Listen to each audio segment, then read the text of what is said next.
जी condition पहले से बहुत बेहतर है, आपने बहुत इम्प्रूव किया। बोल, तूने अपने शोहर को जहर दिया था। इसी तरह अगर आपकी केयर होती रही तो इंशाल्लाह आपका बेबी और आप बहुत हेल्दी रहेंगे। जी जी, अभी जेल से होकर आई है, सुबह शाम वहां पर इसकी छितरोल हुई है, तो क्यों ना इसकी कंडीशन बेहतर हो। वैसे राइटर ने भी कोई बहुत ही सस्ता नशा करके ये ड्रामा लिखा कि भैया उसकी लाइफ में दुनिया जहान की टेंशन चल रही हैं। जेल से वो होकर आई है, हस्बैंड उसके पास नहीं है, घर वाले सही से बात नहीं कर रहे, ऐसे में इंसान को खाना पीना याद ही नहीं होता, तो कैसे इसकी कंडीशन इतनी बेहतर हो सकती है। यहां पर आपको दिखाना चाहिए था कि डॉक्टर इसको झाड़ती, कहती कि ये अपना ख्याल नहीं रख रही। सरफराज से मिलने जा रही है। बड़ी कोई मनहूस डीठ हड्डी दिखाया गया है इसको। माँ से चमाट पड़ने के बाद भी जाती है सरफराज के पास, वो भी बंद सवर के, ऐसे में जैसे इसके कान से जू नहीं रेंगी। वो तुम्हें तलाक दे चुका है, तुम अब उसकी बीवी नहीं हो। मैं सरफराज से मिलूं या फिर किसी और से, तुम्हें क्या तकलीफ है? Dua, how can you be so rude कि तुम अपनी बहन को ये कहने लग रही हो कि अब वो तुम्हारा शौहर नहीं है, इसलिए तुम्हें इस चीज की परवाह नहीं होनी चाहिए कि मैं उससे मिलूं या ना मिलूं। वाह भैया वाह, फिटे मुंह तुम्हारा बहन होने पर के मतलब तुम उसके जख्मों पर सही तरह से नमक छिड़क रही हो। जी हाँ भैया, ये बेवकूफ से बेवकूफ को भी अंदाजा हो जाएगा कि इसका मकसद उसके साथ कोई दोबारा शादी करना नहीं, बल्कि ये कुछ उससे नॉलेज लेना चाह रही है। लेकिन अपने क्लोज रिलेशंस को इस तरह से रिस्पॉन्ड करेगी, वो भी जब वो इतनी ज्यादा तकलीफ में हो, बहुत ही बुरी बात। तो चाहे जितना मर्जी ड्रैग कर लें, लेकिन लेटेस्ट एपिसोड से काफी सारे क्लूज मिल गए हैं हमें लास्ट एपिसोड के कि एग्जैक्टली स्टोरी किस तरह से कंक्लूड होगी, क्या दिखाया जाएगा आपको एंड पर जाकर। लेटेस्ट एपिसोड के कौन से फनी, कौन से स्टूपिड सीन थे, इन सभी क्वेश्चंस के आंसर मैं आज के इस वीडियो में देने वाला हूं। लेकिन उससे पहले पीके लग्जरीज की तरफ से आपको इस तरह के लग्जरी डेकोर दिए जा रहे हैं, वो भी फ्री ऑफ कॉस्ट। करना सिर्फ आपने ये है मिस्टर नुमान लीम चैनल को सब्सक्राइब और हमें इंस्टाग्राम पे फॉलो करने के बाद दोनों के स्क्रीनशॉट वहां पर शेयर कर दीजिएगा। आप में से 100 लोगों को इस तरह के लग्जरी डेकोर जिनकी वर्थ 15 से 20 हजार है, जैसे ही इस चैनल पर 1 मिलियन सब्सक्राइबर्स कंप्लीट होते हैं, एड्रेसेस पे डिस्पैच कर दिए जाएंगे। तो भैया फिर इंतजार किस बात का, काफी बड़ी तादाद है लोगों की जिनको गिफ्ट्स मिलने वाले हैं।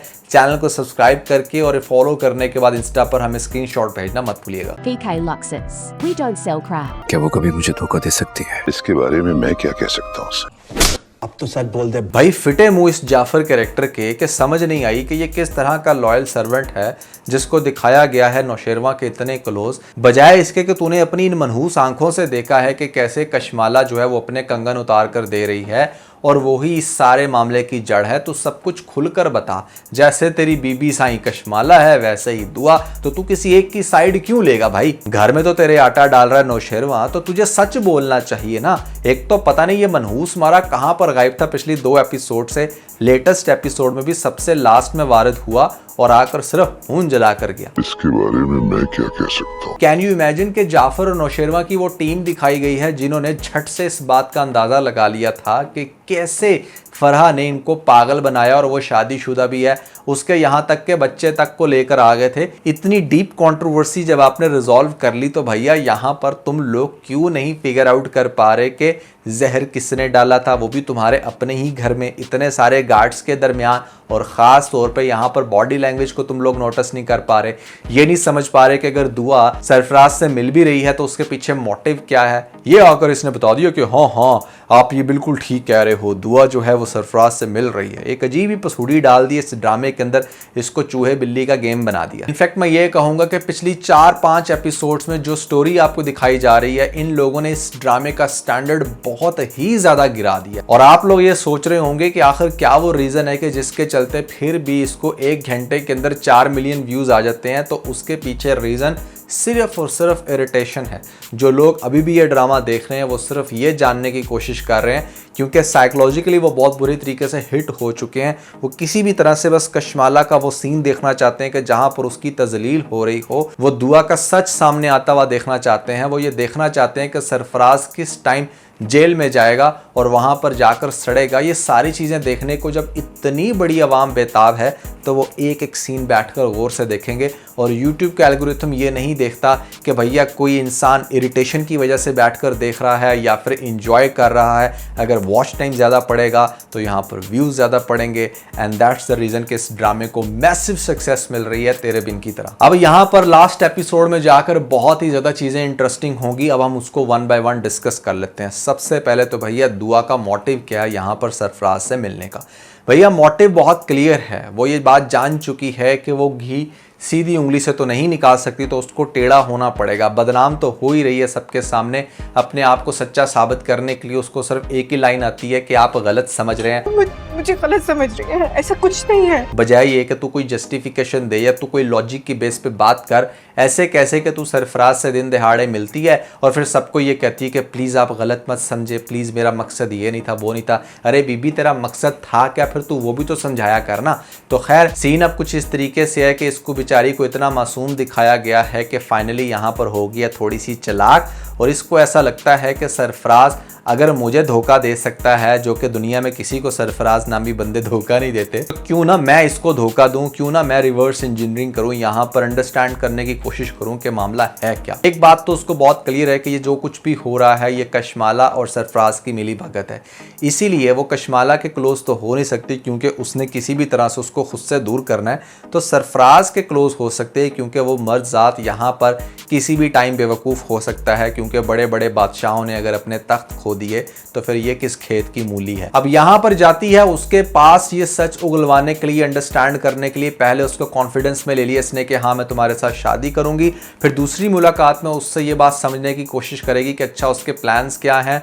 अब सरफराज को ये तो चीज़ नज़र आ गई कि हाँ ठीक है दुआ वापस फिर से मेरे पास आ गई, क्योंकि मैंने आपको शुरू में बताया था ना कहीं वो एहसास कमतरी का शिकार हो गया था जब उसे पता चली थी ये बात कि अच्छा जो लड़की मैंने फंसाई, जिसको मैंने बेचा, ये उसकी बहन है फिजा, यहाँ पर कोजी मनूसमारी। दैट मीन्स कि मैंने हीरे को छोड़ के तांबे को पकड़ लिया है, तो इसलिए बस वो तांबे से जान छुड़वाना चाहता था।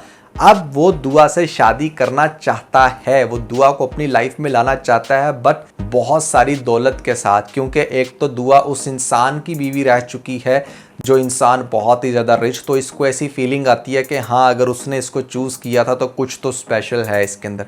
इसी वजह से वो दुआ के साथ बहुत अच्छा बन जाएगा। वो ये समझेगा कि दुआ और मैं अब एक टीम बन चुके हैं, इसलिए बस किसी भी तरह से मुझे कशमाला को खाली करना है। अब जब कशमाला से पैसे निकलवाने की बात करेगा दुआ के सामने, तो दुआ बड़ी हैरान होगी कि वो तुम्हें पैसे क्यों देगी। तो फिर यहाँ पर वो रिकॉर्डिंग सुनाएगा। अच्छा अब रिकॉर्डिंग की कहानी सुने। रिकॉर्डिंग का आइडिया भी इसको कशमाला देती है बेसिकली, क्योंकि कशमाला जब इसको ये कहती है ना कि तुम दुआ की बातें रिकॉर्ड करके मुझे सेंड करो, तो वो ये बात समझ जाता है कि अगर मैं इसको दुआ की बातें रिकॉर्ड करके सेंड कर दूंगा तो इसका काम तो हो जाएगा और ये मुझे दूध में से मक्खी की तरह बाहर निकाल देगी। तो क्यों ना मैं इसी की रिकॉर्डिंग करके इसी के खिलाफ यूज करूं, क्योंकि मेरा मकसद तो इससे पैसे निकलवाना है ना। मेरा मकसद ये नहीं है कि मतलब ये अपना काम निकलवा के मुझे कहे तू कौन तो मैं कौन। इसलिए अब हमारे सरफराज ने क्या किया कि कशमाला की ही बातें रिकॉर्ड करना शुरू कर दी। अब कशमाला एक फ़ोन पे उसको ये कहती है कि अच्छा तुम्हारा मकसद तो किसी भी तरीके से यही था ना कि हाँ दुआ तुम्हारी हो जाए। तो ये आगे से कहेगा कि हाँ तुम्हारा मकसद भी ये था कि तुम दुआ को इसलिए नौशेरवा की लाइफ से निकलवाना चाहती हो ताकि तुम उसकी लाइफ में आ सको।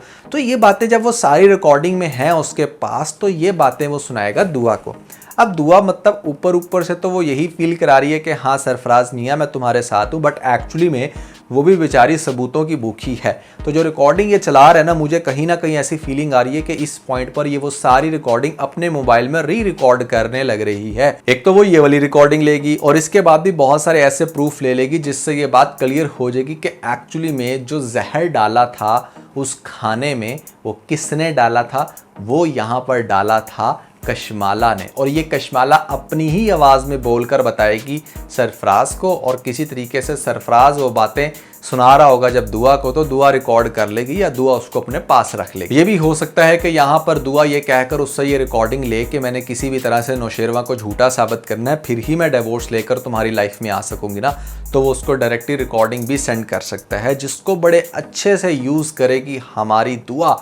जाकर नौशेरवा और उसकी फैमिली के सामने पीके का रिकॉर्डर रख के चला देगी कि भैया ऐसे में सुन लो तुम्हारी ये जो बड़ी अच्छी बहू है किस तरह के कारनामे करती फिर रही है। सारी चीज़ें जब लास्ट एपिसोड में जाकर चलाएगी तो वहाँ पर हमारी ये जो कशमाला है वो कहेगी नहीं ये झूठ बोल रही है, इसने तो मेरी आवाज़ AI से रिकॉर्ड करवा ली है। अब चूंकि टेक्नोलॉजी खेल रहे हैं तो कुछ ऐसा भी डायलॉग मार ही देना यार। खैर सारे घर वालों के सामने इसकी सच्चाई आएगी, जिसके बाद इसको जलील करके घर से बाहर निकाला जाएगा और नौशेरवा इमीडिएटली हो सकता है कि इसको डिवोर्स दे दे। उसके बाद हमारी वो दुआ के पीछे पीछे हो, फिर लास्ट में जाकर दुआ को मनाने की कोशिश कर रहे किसी भी तरह से, और दुआ के पीछे लग चुका है सरफराज, क्योंकि सरफराज ने अपने सारे अंडे डाल दिए थे दुआ की गोद में। पैसा पूसा उसको भी कशमाला से कोई नहीं मिलना, क्योंकि वो तो बेचारी खुद कंगाल है, इसीलिए तो वो नौशेरवा की दौलत के पीछे पड़ी हुई थी। तो किस्सा मुख्तसर ये है कि यहाँ पर आपको दिखाया जाएगा कि दुआ एंड पे डेफिनेटली सरफराज को तो घास नहीं डालने वाली, लेकिन बिल्कुल सबसे अलग थलग होकर बैठ जाएगी, सबको ये साबित कर देगी, इनफैक्ट अपनी फैमिली मेम्बर्स को भी, कि वो गलत नहीं थी। वो सारी वो रिकॉर्डिंग्स अपने पास रखेगी सरफराज से मिलके, जिसकी वजह से फ़िज़ा भी उससे नाराज़ थी, तो फ़िज़ा भी फिर उसको मनाएगी, फ़िज़ा की माँ भी उसको मनाएगी, उसका प्यो भी उसको मनाएगा। यहाँ पर अब्बा साई, अम्मा साई और साथ में मिलकर नौशेरवा सारे तलवे चाटेंगे दुआ के हाय दुआ, तेरे जैसी तो कोई पारसा इस दुनिया में है ही नहीं, खुदा के लिए हमें माफ़ कर दे, तूने बहुत एहसान किया था उस रात यहाँ पर सरफराज के साथ भागकर। क्योंकि यही होता है ना पाकिस्तानी ड्रामों के लास्ट में जाकर, मतलब लड़की का जो अपना भी गुनाह होता है उसको तो बिल्कुल ही मतलब साइड पे करके रख देते हैं, सिर्फ उस पॉइंट पर के हाँ वो यहाँ पर सच्ची थी। खैर, बात करने का मकसद ये है कि इस तरीके से सबको दुआ मोहतरमा माफ़ करेंगी और फिर सरफराज की लाइफ, सॉरी सरफराज नहीं भैया, नौशेरवा की लाइफ में आ जाएंगी और इस तरह से ड्रामा खत्म हो जाएगा। मुझे लगता है ड्रामे की स्टोरी आगे से ऐसे चलेगी। आप लोगों को क्या लगता है, कैसा एंड हो सकता है, कमेंट्स में मुझे ज़रूर बताइएगा।